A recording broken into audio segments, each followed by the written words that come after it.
What's going on, guys? Keowiji here. So recently the question's been coming up as how I actually started playing Phantasy Star Online 2. So just in case you were curious as to how I started playing Phantasy Star Online 2 and why I create content for the game, today's story time is, dedicated to that. So I've been content creating for what's going to be going on now for 5 years. The majority of those years were actually just me dedicated to just Twitch streaming. And I've always thought about diving into YouTube, but I never really thought about how I wanted to go about it until I started playing Phantasy Star. I didn't know if I wanted to be like an information kind of guy. I didn't know if I wanted to do guides, memes, or just maybe do all of it and just spread myself apart and just make content that I can feel proud that I put out into the world. So originally I started streaming because I was hanging out with a whole bunch of friends and I was like, you know what? I really want to do this. I was watching a ton of streamers at the time and I was like, man, this seems like a lot of fun. I've always thought about making a YouTube channel with a group of friends and just seeing where we go from there, but we never really committed to it. So when I saw that live streaming was a thing, I said, you know what? Let's give that a shot. I went from game to game for years on end. I started out with Riders of Icarus and The Division. I then went on into Paragon and then finally found my way into playing Warframe. So during my time playing Warframe, I was relatively new. I didn't know what I was doing. I was someone who played the PS4 version maybe, I don't know how many times.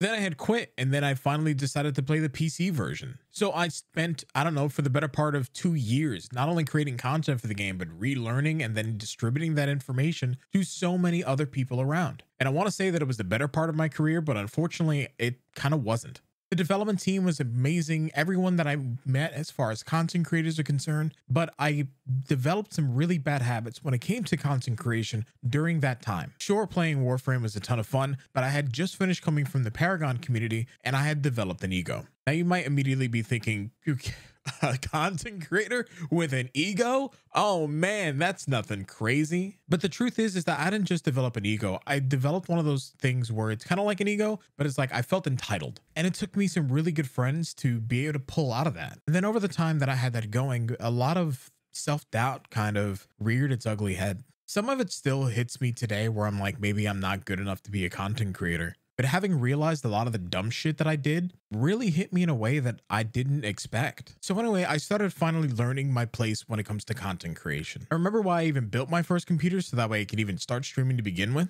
Because Blade and Soul had just launched in the global version and I was really excited. And it was around the time where I was like, man, I'm watching all these streamers like I had mentioned before. And I'm like, you know what? I want to be able to share my passion with people the same way they did. So changing it up, after I remembered why I even started creating content in the first place, I then continued to better myself. So I continued playing Warframe and I got incredibly lucky with a lot of the opportunities that I was presented. I got partnered on Twitch after the Plains of Eidolon launch. Not long after that, I was able to, again, pull in record numbers by streaming during the Fortuna launch. And it was during both those times that I've met some of the greatest community members that I've ever had. Some of them still follow me to this day, and others are literally vital points of my channel. I literally mean it when I say that I wouldn't be able to run 90% of my stuff or even be able to create 90% of my content if it wasn't for all of you. But anyway, going back a little bit. So during Warframe, I kept telling everybody that if Phantasy Star Online 2 ever had a global version, I was going to play this game. This was going to be my main game. Now, the name Keowiji actually came from me playing Phantasy Star Universe. Before then, I was actually known as a ton of different names, and in the Phantasy Star community, I was known as Revolution Cloud. But what was supposed to be a joke turned out to be one of the greatest names that I had ever taken, or the greatest aliases that I had ever taken. It's not an actual word, it doesn't actually mean anything, but that's all the more reason. It's because now it gets to be a name that defines who I am. Now, since then, I've actually been able to write like a small lore, and there's actually going to be a comic series revolving the character Kaoiji. But if you guys are wondering where Liar came from, the female OC that I use as well, the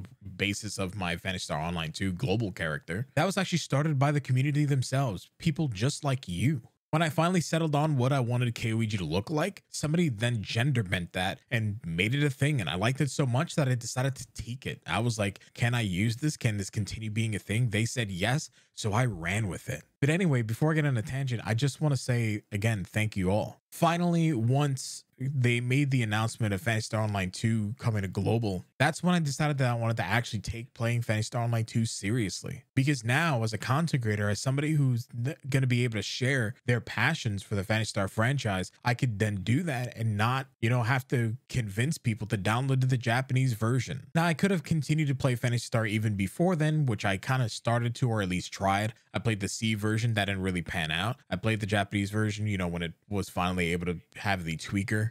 I played, a little bit of the early episodes. I started again in episode 5, didn't really stick with it because again, there was really nothing there for me at the time because I was going to be playing the game alone. And then finally, when episode 6 launched and they made the global announcement back at an E3 or Tokyo Game Show, I was like, oh my God. I was sleeping at the time and I woke up to a massive amount of DMs saying, you need to see this. You need to see this. Even people were tagging me on Twitter. I was like, wait, what's going on? Wait, huh? Hello? Immediately then that's when I knew. I went from playing MapleStory to then finally playing a whole bunch of other JRPGs and a couple other things here and there to then finally playing Phantasy Star Online, which is the game that I was going to continue to main for quite some time after. Like, sure, it took some breaks here and there for the most part, but like I always knew that I was going to play Phantasy Star. So when the game finally came out on the global version, I was like, all right, let me start trying to do this YouTube thing. So I played the game. I made a couple of videos. They got incredibly good traction. And then I kind of just fell off. But I didn't just fall off of YouTube. I also fell off my Twitch. The beginning of the pandemic hit, and I also had my grandmother who was with me at the time. And, there's a whole story there that I'm not going to get into. I've got into it in the past, but, I don't feel like going into it again. But anyway, after all that, I continued to play Phantasy Star. Took a couple of breaks here and there to play like the Trails or the Legend of Heroes series. And now we're here.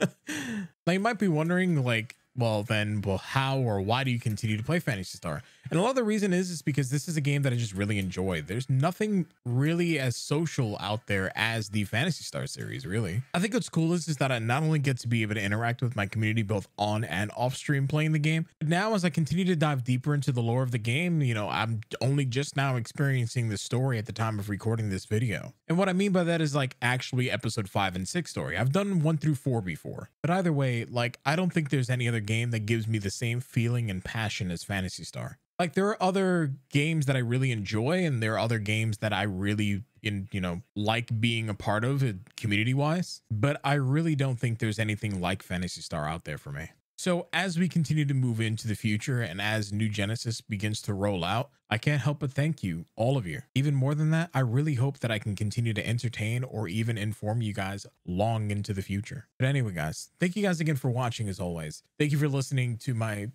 story, I guess. This is my story. It all started back in Xanarkand.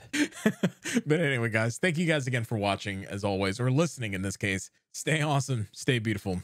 I'll see you guys in the next one. Peace. I'm out.